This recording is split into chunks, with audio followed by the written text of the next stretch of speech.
31 দফা কর্মশালা বাস্তবায়নের লক্ষ্যে চান্দিনায় লিফলেট বিতরণ কর্মসূচি অনুষ্ঠিত। আনিসুর রহমান, চান্দিনা কুমিল্লা প্রতিনিধির ভিডিওচিত্রে বিস্তারিত।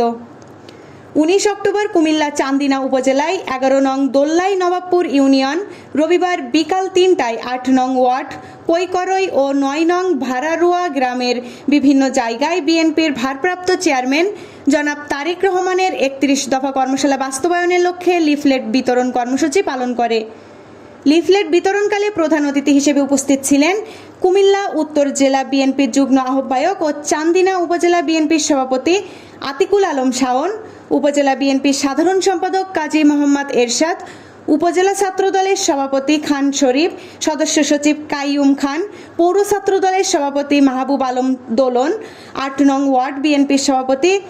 জাহিদুল ইসলাম, ইউনিয়ন কৃষক দলের সভাপতি মোহাম্মদ মোখলেসুর রহমান, স্বেচ্ছাসেবক দলনেতা জাকির হোসেন চৌধুরী, ইউনিয়ন যুবদলের যুগ্ম আহ্বায়ক দেলোয়ার হোসেন, মোহাম্মদ মনির হোসেন, ইউনিয়ন যুবদল নেতা মোহাম্মদ আলাউদ্দিন, মোহাম্মদ শাহাদাত হোসেন, ইউনিয়ন তাঁতি দলের সদস্য সচিব আহসান, ইউনিয়ন ছাত্রদলের সহসভাপতি নাইম হোসেন, ইউনিয়ন ছাত্রদল নেতা আল নাহিয়ান ও 9 নং ওয়ার্ড তাঁতিদের সিনিয়র সহসভাপতি হান্নান মাস্টার, 9 নং ওয়ার্ড বিএনপির সহসভাপতি আবু ইউসুফ, সাধারণ সম্পাদক শিহাবুদ্দিন, আবুল হোসেন, ওয়ার্ড যুবদল সভাপতি মোহাম্মদ জামাল, ওয়ার্ড যুবদলের সাধারণ সম্পাদক মোহাম্মদ নোমান, ওয়ার্ড স্বেচ্ছাসেবক দলের সভাপতি মোহাম্মদ ইউনুস, ইউনিয়ন যুবদলের সাহিত্য প্রকাশনী সম্পাদক আবদুল্লাহ আল নোমান,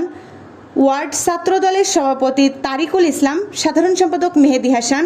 ইব্রাহিম, ইসরাফিল, ইউনুস, ইকবাল, মুক্তার, নোমান, জাহিরুল ইসলাম সহ উত্তর জেলা, উপজেলা, ইউনিয়ন ও ওয়ার্ডের অন্যান্য নেতৃবৃন্দ। AB news desk report.